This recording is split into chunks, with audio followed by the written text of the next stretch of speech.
My wife called my promotion a joke. Minutes later, federal investigators came for her lover. I came home with the best news of my career, and my wife laughed in my face like I'd told a bad joke. I didn't know that same night, 3 states away, federal agents were already building a case that would end with her lover in handcuffs, and her name on the paperwork. Viewers, before you continue, please subscribe, like and share for more interesting stories. My name is Solomon Kings. I'm 38 years old, and for 12 years I've worked as a senior compliance officer for a logistics firm headquartered in Charlotte, North Carolina. I'm the guy who reads the fine print nobody else wants to read, the guy who flags the discrepancy buried on page 40 of a contract while everyone else has already gone home. I built my entire career on patience, on the belief that doing things quietly and correctly eventually pays off. I have 2 kids, a 16-year mortgage I'm finally not dreading, and a wife named Becky Solomon, who I married back when we were both broke and hungry and certain the world owed us nothing. That Tuesday started like any other. I left the office at 6 with a manila folder pressed against my chest like it might float away if I let go, an offer letter naming me regional director, a 6-figure jump, the kind of promotion I'd quietly worked toward since the day my father lost almost everything he'd saved to a man who promised him guaranteed returns. I never told Becky how much that wound shaped me. I never told her that every spreadsheet I ever double-checked, every shady invoice I ever flagged, was me trying to make sure nobody's family went through what mine did. I pulled into the driveway and sat there a moment, looking at our house, porch light warm and gold against the darkening blue sky, the kind of ordinary beauty you stop noticing until you almost lose it. I remember thinking, tonight, things change for us. I walked in already smiling, folder in hand, and that's when I heard it, Becky's laugh drifting from the kitchen, easy and bright, directed at someone on the other end of her phone. It wasn't the tired laugh she gave me most nights. It was the laugh I used to get, back before the kids, back before either of us were tired all the time. I stood in the hallway a second longer than I needed to, folder still pressed to my chest, telling myself it was nothing. I was wrong. I walked into the kitchen still holding that folder, and Becky was leaning against the counter, phone pressed to her ear, laughing at something I'd never get to hear. When she saw me, her expression didn't soften, it just shifted, like she was switching channels. I told her anyway. I told her about the promotion, the new title, the raise that would finally let us breathe. I watched her face for the moment I'd imagined 100 times on the drive home, the surprise, the pride, maybe even tears. Instead, she laughed. Not the warm laugh from the phone call. A short, sharp one, almost involuntary. A promotion? You, she said, setting her glass down. That's almost funny, Solomon. She wasn't being cruel on purpose, I told myself. She was just tired.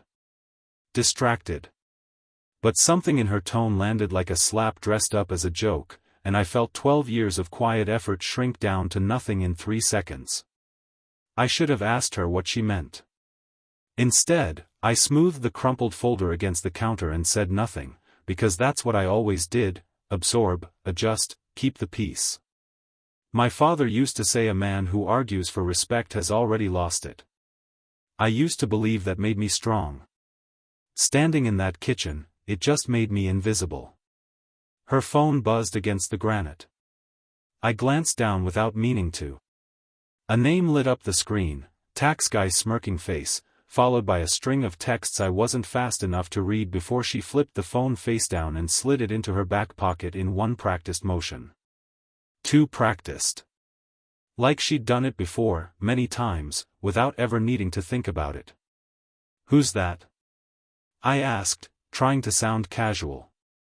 Just the guy helping me restructure some investments, she said, already turning toward the fridge, already changing the subject to what the kids wanted for dinner. Investments. We didn't have investments. We had a savings account I checked every Sunday night, a retirement fund I'd built dollar by dollar since my 20s. Something cold settled in my chest, quiet and patient, the same instinct that had once caught a 6-figure discrepancy nobody else noticed. I smiled, nodded, let it go. But I didn't forget it. Not for a second. That night I lay in bed staring at the ceiling fan turning in slow, useless circles, while Becky lay beside me, phone glowing blue under the comforter, thumbs moving fast and careful. I pretended to sleep. I'd gotten good at pretending over the years, pretending I didn't notice the unexplained withdrawals, 200 here, 500 there, always explained away as mom's medical bills or something for the kids. I never pushed. I told myself trust was the foundation of a marriage, and pushing meant I didn't have any. But lying there, listening to her breathing change every time a text came in, I thought about my father again, how he'd trusted a man named Walter Briggs with his entire pension, how Walter had a kind face and a steady voice and disappeared with $300,000 when I was 19 years old. I'd spent my whole adult life building walls against men like Walter. I never imagined I'd need to build one inside my own bedroom. Becky shifted, and I heard her whisper something into the phone, barely audible, her hand cupped around her mouth like a teenager hiding a secret from her parents. I caught only fragments. Not yet, he doesn't know. And then, almost too soft to be real, a name. Not mine. I didn't move. I didn't breathe right. I just lay there in the dark, calculating, the way I calculate everything, slowly, methodically, refusing to act until I had enough evidence to be certain. Because here's what 12 years in compliance teaches you: people rarely lie outright. They omit. They redirect. They let you believe what's comfortable while the real truth sits 2 inches to the left of every conversation. Becky hadn't lied to me that night in the kitchen. She'd just never told me the whole truth, and the gap between those two things was wide enough to drive a truck through. I closed my eyes and made a decision. Tomorrow, I would call Priya. If anyone knew what Becky was hiding, it would be her best friend, the one person Becky trusted more than she trusted me. Priya called the next morning before I even had the chance to call her, which should have told me something. We met at a diner off South Boulevard, the kind of place with sticky menus and burnt coffee, and she didn't waste time on small talk. She slid her phone across the table, screen already lit, and said, "I'm only showing you this because I'd want someone to show me." It was a location tag. Becky's name, a hotel downtown, 3 weeks ago, then again last Thursday. I felt the floor tilt under the table, that specific nausea that comes from your body understanding something before your mind catches up. I asked her, voice flatter than I expected, who he was. Priya's jaw tightened. "You're not going to like who it is," she said, and I noticed her hands were shaking slightly around her coffee cup, the guilt of the messenger written all over her face. She told me about a man named Gregory Baines, an accountant, a financial consultant, someone Becky had met at a networking mixer over a year ago. Priya admitted, almost in a whisper, that she'd known about him longer than she should have, that she'd covered for Becky once before, years ago, on a girls' trip that wasn't really a girls' trip at all. She'd carried that guilt quietly the entire time Becky and I had been planning our wedding, never saying a word, telling herself it wasn't her business. "Why now?" I asked her. "Why tell me now?" Priya looked down at the table, and for the first time, her voice cracked. "Because last week she asked me to lie to you about where she was going on Friday. And I realized I was tired of being the wall between you and the truth. I drove home that morning with my hands gripping the steering wheel too tightly, replaying every Sunday night withdrawal, every tax guy text, every unexplained absence I'd let slide because pushing felt like an accusation I wasn't ready to make. I wasn't ready to make it now either. But I had a name. And a name was somewhere to start. I did what I do best, I researched. Compliance work had taught me that people leave trails, even when they think they're invisible, and Gregory Baines was no exception. By that evening, sitting alone in my home office with the door locked and the lights dimmed low, I had pulled every public filing tied to his name.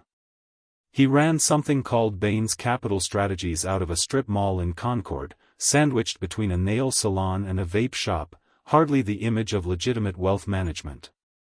3 client complaints had been filed against him with the State Securities Board in the past 2 years alone, each one alleging the same pattern: promises of guaranteed high returns, pressure to invest quickly, reluctance to provide documentation when asked. I sat back in my chair and felt something cold settle over me, displacing the anger I'd carried all day. This wasn't just an affair anymore. This was something with teeth.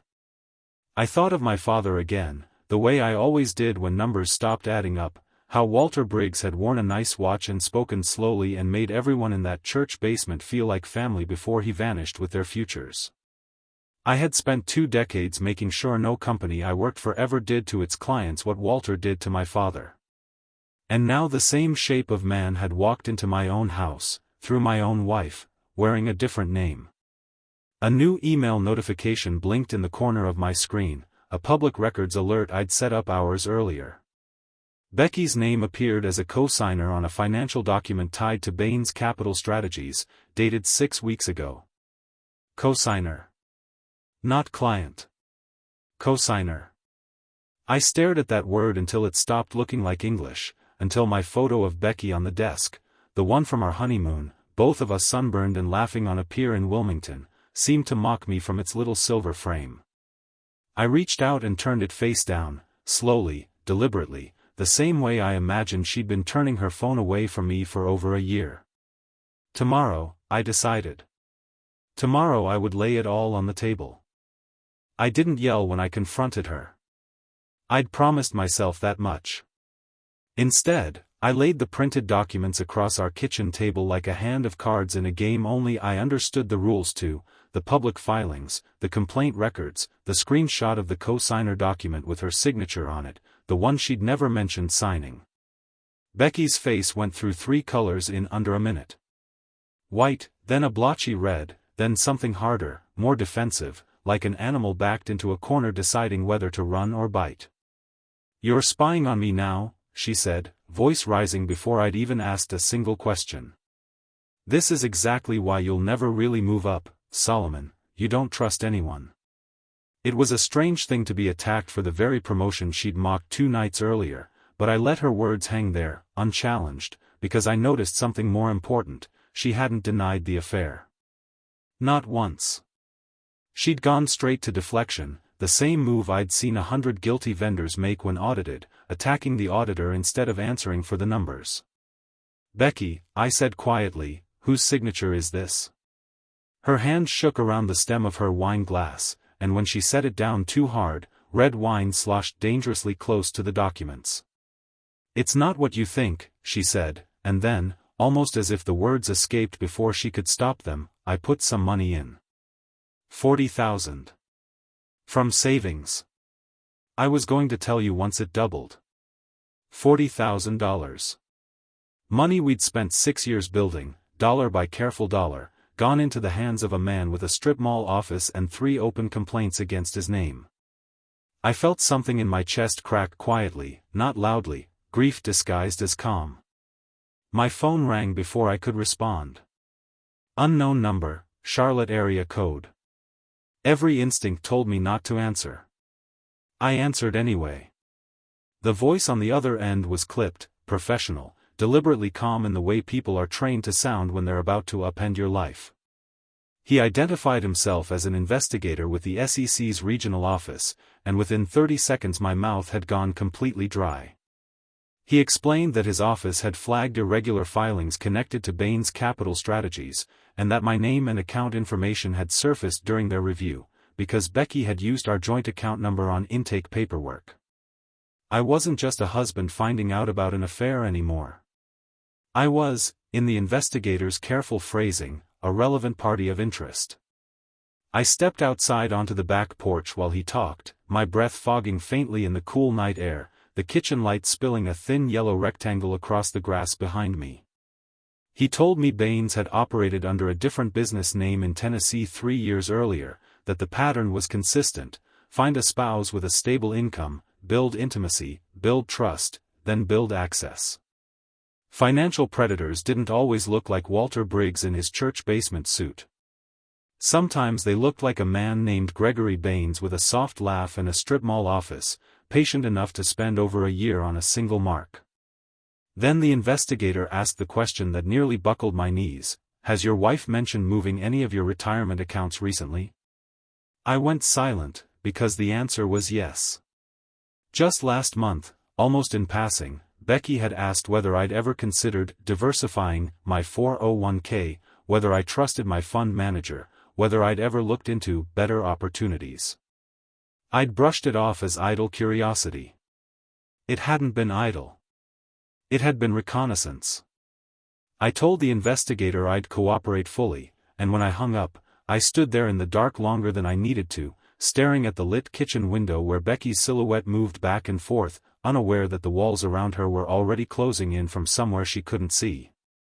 I went back inside and asked her directly about the 401k question, and that single question did something the documents on the table hadn't. It broke her completely, not with guilt about Baines, but with something closer to fear. She slid down the bathroom doorframe until she was sitting on the cold tile, mascara streaking in two thin black lines down her face, lit only by the soft glow of a nightlight shaped like a seashell our daughter had picked out years ago. She told me Baines had said he needed $60,000 more to unlock the returns on the $40,000 she'd already given him.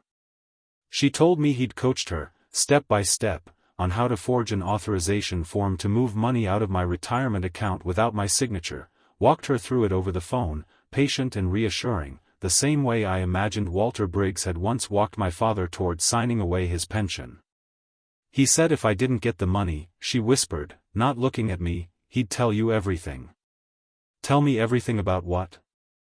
I asked, standing in the doorway, my shadow stretching long and distorted across the tile between us. She didn't answer. Maybe she couldn't.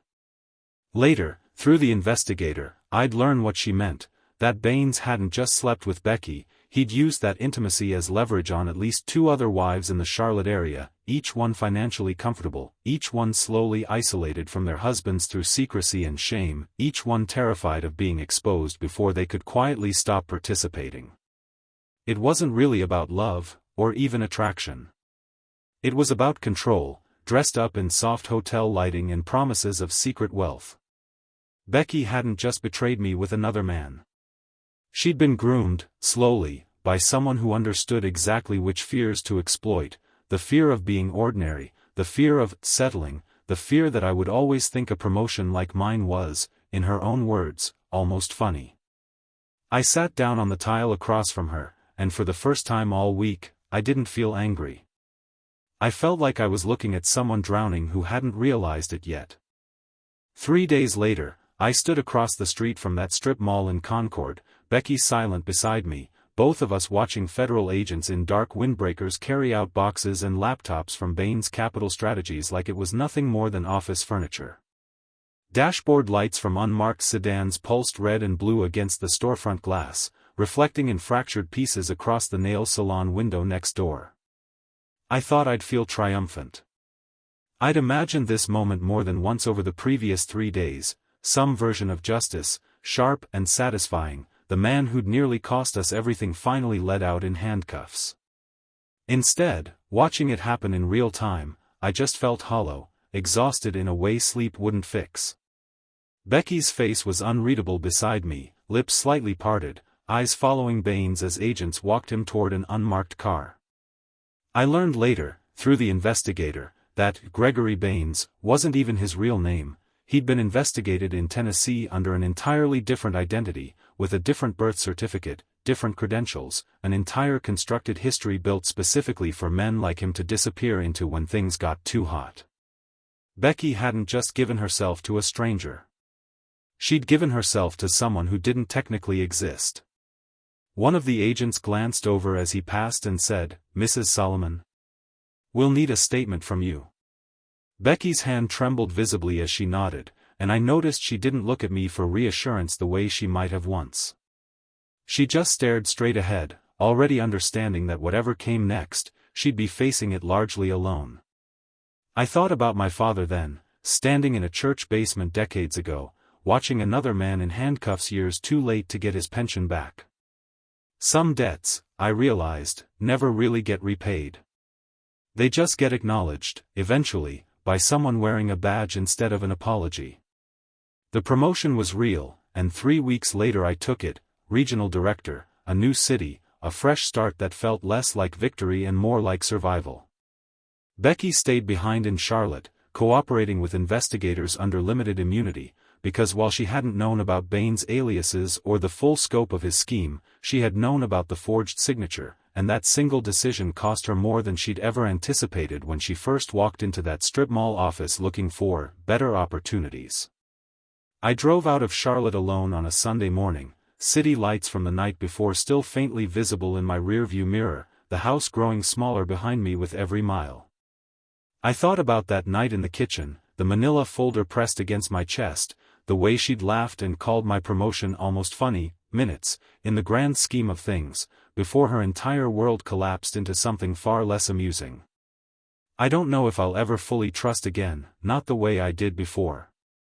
But I learned something my father never got the chance to learn: the quiet ones, the patient ones, the people who build slowly and stay loyal even when nobody's watching. We don't break as easily as people think. We bend, we absorb, and eventually, we find our footing again, even when the ground underneath us has shifted completely. 2 months after Bain's arrest, the investigator called me one final time, almost as an afterthought. 2 more spouses had come forward since the raid, each with eerily similar stories: stable marriages, quiet resentments, a man who knew exactly which wound to press. Their cases were still unfolding, still being built, evidence still being gathered from lives not so different from mine. I hung up the phone that evening and sat in my new apartment in silence for a long time, staring out at a skyline that wasn't Charlotte's, thinking about how many other houses out there had a kitchen table just waiting for its own quiet confrontation. I have a feeling mine won't be the last story like this I tell. Thanks for watching. Please subscribe, like and share for more interesting stories.